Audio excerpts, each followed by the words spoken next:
சுமார் 40 மில்லியன் ஒளியாண்டுகள் தூரத்துல இருக்கிற ஒரு பிரபஞ்சத்துடைய சின்ன மூலை. அங்க ஒரு கேலக்சி இருக்கு. அதுக்கு பேரு NGC 1637. ஒரு நாள் இந்த கேலக்சியில இருக்கக்கூடிய மிகப்பெரிய நட்சத்திரம் அதோடைய கடைசி மூச்சை விட போகுது. அதோடைய கடைசி மூச்சு ஒரு சூப்பர்னோவா வெடிப்பு. ஆனா இதுல ஒரு ட்விஸ்ட் என்னன்னா, அந்த நட்சத்திரம் உயிரோடு இருந்த தருணத்துல அது ஜேம்ஸ் வெப் ஸ்பேஸ் டெலஸ்கோப் பார்த்துருக்கு. ஒரு சாகக்கூடிய நட்சத்திரம் அதோடைய வெடிப்புக்கு முன்னாடி இன்ஃப்ராரெட் லைட்டை நம்ம டெலஸ்கோப்புக்கு கொடுத்துருக்கு. இது வெறும் சயின்ஸ் இல்லை, இது நம்ம யூனிவர்ஸோடைய ஒரு முக்கியமான ரகசியத்துல ஒண்ணு. ஜேம்ஸ் வெப் அப்படி என்ன பார்த்துச்சு, அங்க என்ன நடக்குது, அந்த நட்சத்திரத்துடைய அளவு என்ன, ஸோ பல டீடைல்ஸ் நீங்க தெரிஞ்சுக்க போறீங்க. நான் உங்க LBK, இது செனித் ஆஃப் சயின்ஸ்.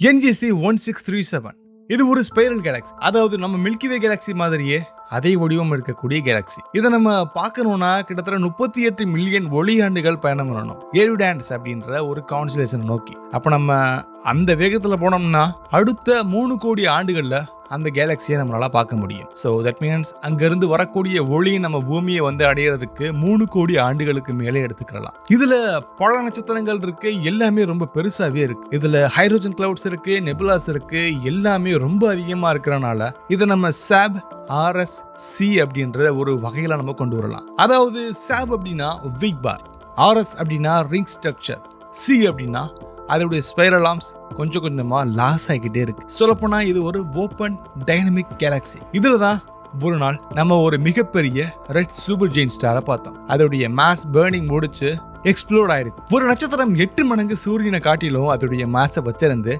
அது நார்மலா ஹைட்ரஜன் பர்னிங்கை முடிச்சு ஹீலியம், கார்பன், ஆக்சிஜன், சிலிக்கான் மாதிரியான ஹெவி எலமெண்ட்ஸை உருவாக்குது. இந்த ப்ராசஸ்க்கு பேரு நியூக்ளியர் ஃபியூசன். ஆனா ஒரு ஸ்டேஜுக்கு பின்னாடி கோர் கொலாப்ஸ் ஆகும். கிராவிட்டி தாங்க முடியாம ஸ்டார் இன்வெர்ட் கிரஷ் ஆகும். இந்த ஃபைனல் ஃபேஸ் தான் ஸ்டார் ரெட் சூப்பர் ஜெயிண்டா மாறக்கூடிய தருணம். இந்த சைஸ்ல அதை நம்ம சூரிய குடும்பத்துல வச்சோம்னா ஜூபிட்டருடைய ஆர்பிட் வரைக்கும் எக்ஸ்பேண்ட் ஆகும். இதோடைய சர்ஃபேஸ் டெம்பரேச்சர் சுமார் 3500 கெல்வின் டெம்பரேச்சர். ஸோ ரொம்ப ரொம்ப ரொம்ப ரொம்ப அதிகமான ஒன்று. அதனாலதான் இது நம்ம பார்க்கறதுக்கு ரெட் கலர்ல தெரியுது. ஆனா இந்த ஸ்டேஜில் தான் ஸ்டாருடைய மாஸை லாஸ் பண்ணும். டஸ்ட் கிளவுட் அதை சுற்றி ரொம்ப அதிகமாகும்.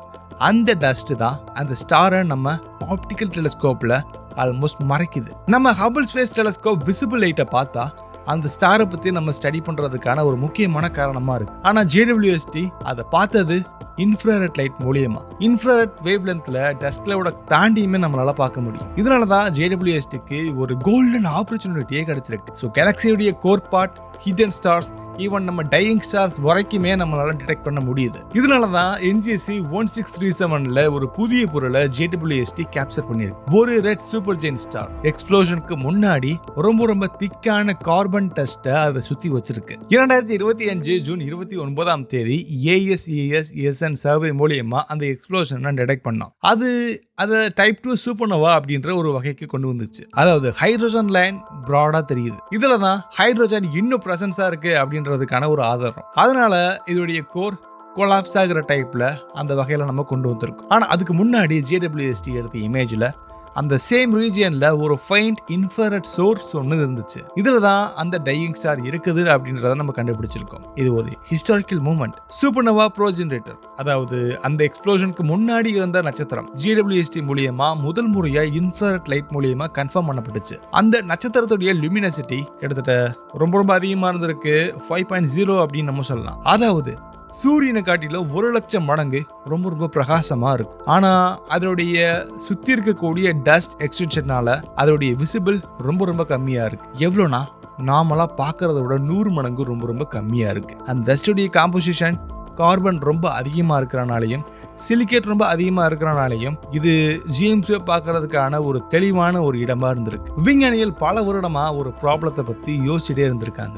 ரெட் சூப்பர் ஜெயின்ட் ப்ராப்ளம்னு சொல்லலாம். தியரி படி டைப் 2 சூப்பர்னோவாக்கு அதோடைய மாஸ் நம்ம சூரியனை விட கிட்டத்தட்ட 8 மில்லியன் மடங்கு மாஸ் அதிகமா இருக்கணும். அது இருக்கிற ஸ்டார் தான் எக்ஸ்ப்ளோர்ட் ஆகும். ஆனா அப்சர்வேஷனா அந்த புதிய நட்சத்திரம் 17 பில்லியன் சூரியனை ஒன்று சேர்த்தோம்னா எவ்வளோ இருக்குமோ அந்த மாஸை விட கம்மியாக இருந்திருக்கு. அதே நேரம் ரொம்ப மேசிவான ஸ்டாரும் இது மிஸ் ஆயிடுக்கு. ஏன்னா இந்த மேசிவ் ஸ்டார் அதோடைய லைஃபை என்ஃபேஸில் ஒரு டஸ்ட் ஷெல்னால மறைக்கப்பட்டு அது அதோடைய கடைசி நிமிடத்தை விட்டுருக்கு. இதனால தான் விசிபிள் லைட் டெலிஸ்கோப்னால நம்மளால இது டிடெக்ட் பண்ண முடியல. ஆனால் JWST இன்ஃப்ராரெட்ல பார்த்தபோது அந்த மிஸ்ஸிங் ஸ்டார் ரொம்ப தெளிவாக தெரிஞ்சது.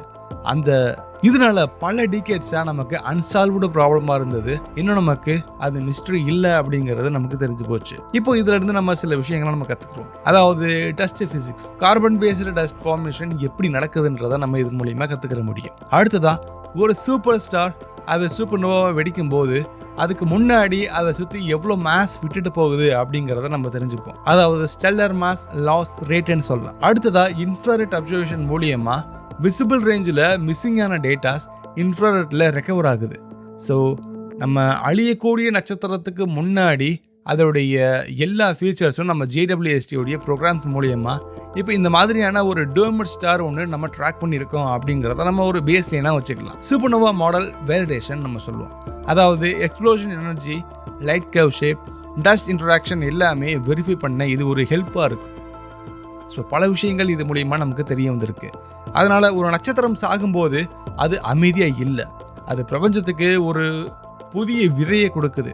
அதாவது அந்த எக்ஸ்ப்ளோஷன் ரொம்ப வேகமாக இருக்கும். அதில் கார்பன், ஆக்சிஜன், அயன் மாதிரியான பல elements வெளிவருது.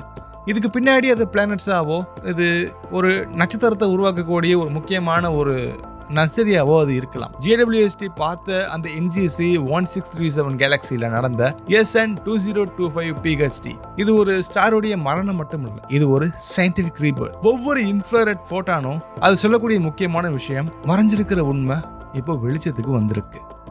So the universe hides nothing forever. It just waits for the right eyes to see it.